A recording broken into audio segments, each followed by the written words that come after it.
Good afternoon, everyone. Thank you for being here today. My name is Carlos Gonçalves. I'm the CTI leader at Banco do Brasil, and I'm excited to share with you our journey and some insights on how we're doing intelligence-based purple teaming. And we'll explore how integrating threat intel with purple teaming has significantly enhanced our security posture. And first, some information about myself. Here is an old picture of me when I wasn't in Infosec yet. It was good times yet. No white hair yet. So who am I? I graduated in physics with a postgraduate degree and an MBA. I've been working in Infosec for the last 12 years at Banco do Brasil. I've managed the incident response team and established the first red team at the bank. And right now I'm responsible for leading the CTI team at Banco do Brasil. And I'm saying Banco do Brasil. Who is Banco do Brasil? It's Brazil's oldest and largest public bank. We have a worldwide presence, operating in 92 countries. We have 83 million clients. Out of this, 28.5 are active. And 93% of our transactions are occurring through digital channels. We have 110,000 internal users. And to clarify a common misconception, in Brazil, we speak Portuguese. Okay, and how are you doing threat intel? So we are using the MISP platform to facilitate the threat intel sharing. We are connected with more than 4,000 entities in our threat sharing network. We have a CTI platform, it's OpenCTI. It serves as a central repository for ingesting data from a variety of sources, including threat intel feeds, open source intelligence, the incident response efforts in the bank. And this platform allows us to correlate several data entities and map the techniques used by attackers. It gives us a comprehensive overview of the threat landscape. And to tell you a bit more, the data flow of the threat intel process.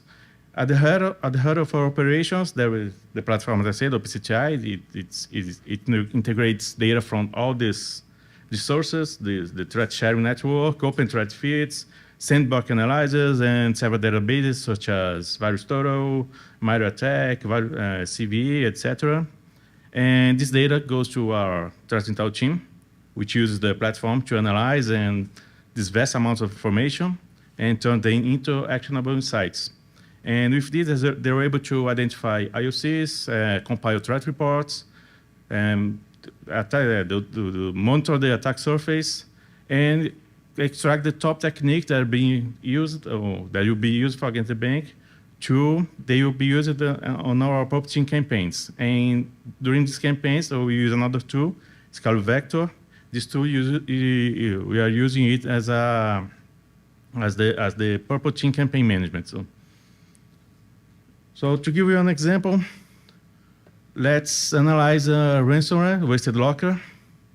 This ransomware was used in a simulation campaign. So this is a bit on how you use the OpenCTI, the platform, to visualize and manage intelligence about specific threats. So we have a comprehensive overview of this malware. All the data sources that we are ingesting are correlated to provide a high-level description. We can apply labels, visualize everything related to that entity, such as IOCs, the latest reports, which groups are using this malware, the attack techniques that are used to employ this malware, etc. And when we put it on a bigger overview, so this is how we are analyzing all this information. So this visualization represents how we are connecting the dots across several reports to form a comprehensive overview of a threat. So each node here represents an entity within the platform, such as reports, IOCs, techniques, and to give a better view, right there is the malware. And each purple node here is a report on that malware. And they are all correlated. All these yellow nodes are the known indicators, the IOCs, but for the campaign, we don't care about the IOCs. What we care about are these nodes in green. These are the techniques that are known to be used for when employing this malware. And when we take these techniques, we put it against the malware attack matrix. We get, for RSA lock, we had 23 techniques, but for simulation, we don't necessarily simulate all of these techniques, all of these 23 techniques, because no one has all these resources, and that's why the threat intel team, they evaluate which techniques should be prioritized to be simulated. So right here, for that specific malware, these were the 5 techniques that the threat intel team evaluated as the most important for the bank. Let me see, can't find my cursor, so anyhow. And how we are doing this prioritization? Well, we are using a framework called Top Attack Techniques by the Microingenuity project.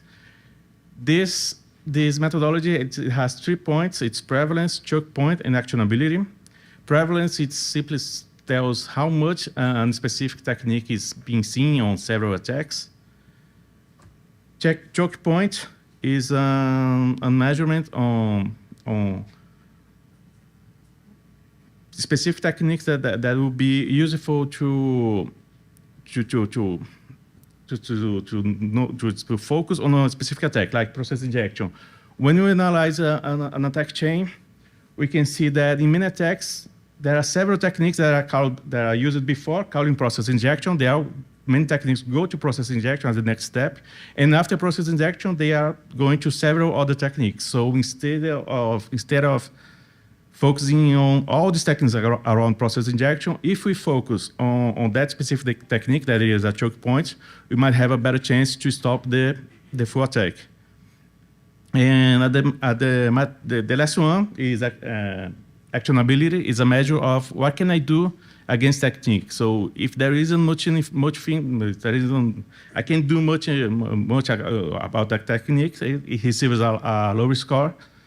And all these 3 components are combined into a score to give us the significant or the top techniques. So at the Microingenuity website, there's a calculator to help anyone find out which techniques you should prioritize. But I suggest that you understand the methodology and tailor it specific to your environment. So, okay, so when we take the top techniques, we ingest them into the other 2. It's vector for the purple team campaign management. This facilitates the tracking of the red and blue team testing activities. And with this tool, we can create assessment groups that include collateral campaigns that to simulate a specific threat. So this campaign can cover all the attack matrix from discovery to the impact, or you can make specific tailored campaigns to assess specific techniques. So let's get back to those top techniques that the threat intel team deemed as prioritized to simulate. So even though it doesn't cover all the attack chain, considering the top techniques, the choke points, having a good detection on these techniques would give us a better chance to stop an attack that would employ that malware. So let's go deeper into one of these techniques. Let's go to Windows service. When you click on that specific technique, we are presented with this screen. And it has been populated by the threat intel team with information on that technique. There are details on how it was being used on an attack, and there are 2 sides. So the left-hand side is used by the red team, and the right-hand side by the blue team. And the red team with information such as when the attack simulation started, which were the targets, which one were the sources, and all this information will help the blue team navigate through thousands of logs to find out if the red team is being successful. And we also have fields for detailing the attack, the description. Sometimes we have even, depending on the reports that we receive, we have specific like command lines, which tools are being used to exploit that specific technique, right? So, and on the right-hand side, it's used by the blue team. There's information that has been also populated by the threat intel team. And here the blue team will specify if that technique that the red team run was successful, if it was detected, if it was blocked, there was alert, there was just a log, or there wasn't anything at all. So all this information, they are going to be used to assess the capability of detecting and mitigating each technique that was simulated by the red team. So let's get back to that techniques. So when we run all these 5 techniques to simulate these specific techniques, we can get some reports. So for this campaign, there was with the locker, there are 5 techniques. Our first round of this malware, we came up with two techniques that were blocked, 2 had logs. It wasn't blocked, but at least we had logs. And one of them, we were blind. We couldn't see anything. And when you go to the right side, you can create a heat map specific to the attack matrix to assess how is our defense capacity. So it goes to red is the worst case scenario, to green when the attacker was blocked. And as we moved, we did a first round of tests during 6 months. And during that first round, we came up with this matrix, this attack matrix. It was over 180 tests that were done. So this was our first heat map, our first malware attack heat map testing whether that technique is being successful. If each technique was used against the bank, would that attack be successful or not? So with this, knowing which techniques we must be stronger, we are able to better inform other security teams on specific actions that should be taken to improve our defenses. So from this, some results we got. So as I said, we were able to make targeted improvements, identified some short-term actions like improved logging. We saw that there was a lot of logs that wasn't reaching the CM, the blue team couldn't see them, and some detection rules that should be improved. And also some long-term actions from specific techniques like command and script execution. So we need to reevaluate our policies. We need to change them, and we bring the security team, the IT teams, and the business teams to discuss this and assess the impact of any action that will be taken by security. And we also came up with new tools that we needed that wasn't available. And okay, this was all going great. As I said, 6 months, we're doing tests, but let's take a look at this, the defense success rate. In this graph, you have in the y-axis, the defense success. And on the x-axis, we have the time. So when we saw it on the first 6 months, the defense success rate was getting lower. And why is that? So the red team was moving very fast. They were weaponizing themselves and moving fast. And blue team was lacking behind, not because of the lack of capacity. It's because the characteristics of the defense actions are much harder, much slower to implement than simply executing tests as a red team. So what was happening was this. The threat intel team was a red team playing, okay, this is fun, we're breaking a lot of stuff, we find a lot of room for improvements, but the blue team was getting drowned on all these reports that the red team was throwing at them. So we saw this, okay, this is work, we need to improve this. So at the first round, as I said, we're taking a more red and blue team approach, where the red team was doing their actions, the blue team was coming up later to evaluate the actions done by the red team. And then on the second round, we changed the approach for a purple team approach. So we saw the defense success rates increase. And on this purple team approach, we had on a call, the red team, the blue team, the threat intel team, they are all on the same call, sharing screens. And the red team only moves to the next technique when the blue team has did whatever they could to that technique. So whether it be a new rule and an improved logging, or at least identify, okay, we need something. We are not able to do anything against this. We need a new tool. We need some policy changes. So only when the blue team is able to find whatever the red team did and make that improvement, or at least, okay, help me, I can do this by myself, the red team moves to the next technique. So if you compare the heat map, this was for the first round, red and blue.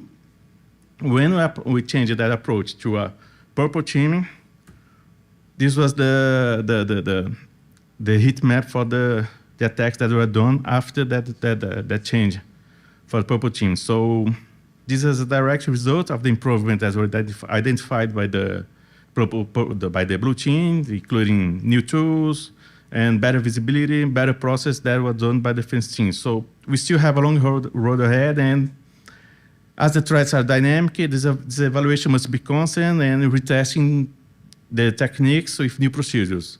So just to give a review, comparing side by side, you can see that some techniques that were read, so we improved on that, and also added new techniques. So, yeah, sure. So first slide, it says there's nothing for exfiltration, but should that not be a red? But then you've got an exfiltration. Yeah, because as I said, you have to constantly evaluate which techniques you should assess, you should test. So on the first round, for who did hear that, he asked if we shouldn't have exfiltration on the first round. On the first round, exfiltration wasn't a top technique when the threat intel team evaluated all these techniques that were all the threats for the bank. The second round, it went there to be tested. So, okay, in conclusion, so what can we take from this? So testing is a very effective way to evaluate the security controls. And purple teaming yields better results than red and blue teaming, but from experience, we see that this approach, it's slower to move. It moves slower. It gives better results, but it moves slower. So it's important to balance purple teaming with red team, traditional pen tests, so you can have a broader test, a broader view of your risk surface. So and bring together diverse teams is a better way to drive change to the organization. When we are discussing, when we are doing these stats, we are also bringing the risk teams, but it's another topic for another discussion, how we are bringing the risk teams together with the purple team, red team, blue team, risk teams are all together. And you have to constantly evaluate the top techniques. The threat scenario is very dynamic, the attacks are very dynamic, they adapt very fast, and you have to be able to adapt fast too. So, if you have any questions, sure, let's go ahead to the mic, so people who are watching can hear the question. Please go ahead. My question was, in the first approach, you talked about you kind of focused on one malware at a time, or at that time. Yeah. Moving forward, when you're working together in the purple team, do you focus on like one malware strain, or one actor at a time, and then move on to the next one, or do you do them concurrently? How does that? The first round, you took on specific malware, extract the techniques. Okay, these are the techniques we are simulating. For the next rounds, we are not looking at specific malwares. We are looking right now just the techniques. I don't care which malware are going to be used. I care which techniques are being used by attackers, and are these techniques going to affect me or not? So the malware is just a guide to the simulation, to the campaign, to tell a story for the campaign, but we are focusing on techniques. Does that answer your question? So it's more of a broader, like, threat landscape. Yeah. Specific actor. Yeah. The actor is just, as I said, it's just a guide to extract the techniques, but we are evaluating the threat scenario as a whole. So not the specific adversaries. So you had a question too? So when you're doing these purple team exercises, do you actually target your production environment, or you kind of production? The Production. When we have some, If there is a critical application or a critical asset, we go to another environment, but mainly on production. But do you actually, like, when you like data expo, is that like mock data, or do you actually like see if you can find data to expo within the environment? We didn't do Xview yet. So when sorry, they did Xview. All right, we just tested the capacity of doing, for example, can an adversary establish a command and control and exfiltrate data? We didn't test which data would be exfiltrated. We tested if that exfiltration technique would be successful in whether the data was real or not. Just testing the technique, the exfiltration technique. So like say you don't get initial access, do you just tell them to like just turn off whatever these actions blocking you? We don't, when we evaluate the top techniques, initial access it doesn't come up as a prioritization, as a top technique. And we also take a assumed breach approach. So we can have an insider with 110,000 people, so probably there's going to be an insider sometime. So we take this approach. It's an assumed breach. But we also do some initial access tests whenever needed. So, but it's not our focus. Yes. Really informative. I love the graphic, or I don't love the graphic of the blue team drowning. I don't know what the appropriate way to say it is, but I get it. How do you manage running purple teams? Like, what tools do you deploy, or is it just a playbook that you're kind of running and you break it down? We are learning as we go. So we are using that tool, Vector, for managing the purple team. Yeah, each team has access to that tool. They are able to fill out their specific informations. And as I said, we're learning as we go, and that was the results we're getting. We're not following a specific book. So. And is Vector free, or is that something? It's open source. It's open source. It has commercial licensing for support, but it's an open source tool. Awesome. Thank you. Thank you.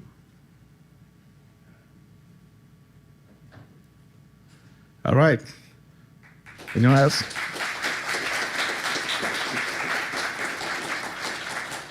Thank you. I'll be available if anyone wants to talk. So have a wonderful day.